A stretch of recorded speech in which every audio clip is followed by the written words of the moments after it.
ಭಾರತದ ಗಣರಾಜ್ಯದ ಇತಿಹಾಸವು ನಿಜವಾಗಿಯೂ ಅದ್ಭುತವಾಗಿದೆ. ಸ್ವಾತಂತ್ರ್ಯದ ಕನಸು, ಮಹಾತ್ಮ ಗಾಂಧಿಯ ಅಹಿಂಸೆಯ ಮಾರ್ಗ ಮತ್ತು ಸುಭಾಷ್ ಚಂದ್ರ ಬೋಸ್ ಅವರ ಶೌರ್ಯ ಇವು ಎಲ್ಲವೂ ನಮ್ಮ ಪಯಣವನ್ನು ರೂಪಿಸುತ್ತವೆ.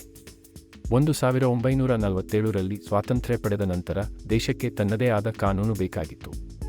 ಡಾ. ಬಿ. ಆರ್. ಅಂಬೇಡ್ಕರ್ ಅವರ ನೇತೃತ್ವದಲ್ಲಿ ಭಾರತ ಸಂವಿಧಾನ ರಚಿಸಲಾಯಿತು. ಇದು ಪ್ರಜೆಗಳ ಹಕ್ಕುಗಳನ್ನು ಮತ್ತು ಕರ್ತವ್ಯಗಳನ್ನು ವಿವರಿಸುತ್ತದೆ. 1950 ಜನವರಿ 26ರಂದು ಭಾರತ ಅಧಿಕೃತವಾಗಿ ಗಣರಾಜ್ಯವಾಯಿತು. ಈ ದಿನದಿಂದ ದೇಶದ ಆಡಳಿತವು ಜನರ ಕೈಯಲ್ಲಿ ಬಂತು. ಆದರೆ ಗಣರಾಜ್ಯವಾದ ನಂತರವೂ ನಾವು ಬಡತನ, ಅಕ್ಷರಾಸ್ಯ ಮತ್ತು ವೈವಿಧ್ಯತೆಯ ಸವಾಲು ಎದುರಿಸುತ್ತಿದ್ದೇವೆ. ನಾವು ಎಲ್ಲವನ್ನೂ ಮೀರಿ ವಿಜ್ಞಾನ, ತಂತ್ರಜ್ಞಾನ, ಕೃಷಿ ಮತ್ತು ಶಿಕ್ಷಣದಲ್ಲಿ ಪ್ರಗತಿ ಸಾಧಿಸುತ್ತಿದ್ದೇವೆ. ಇಂದಿನ ಭಾರತವು ವಿಶ್ವದ ಅತಿ ದೊಡ್ಡ ಪ್ರಜಾಪ್ರಭುತ್ವಗಳಲ್ಲಿ ಒಂದಾಗಿದೆ. ಸ್ವಾತಂತ್ರ್ಯವು ಅಂತ್ಯವಲ್ಲ, ಅದು ಹೊಸ ಆರಂಭ.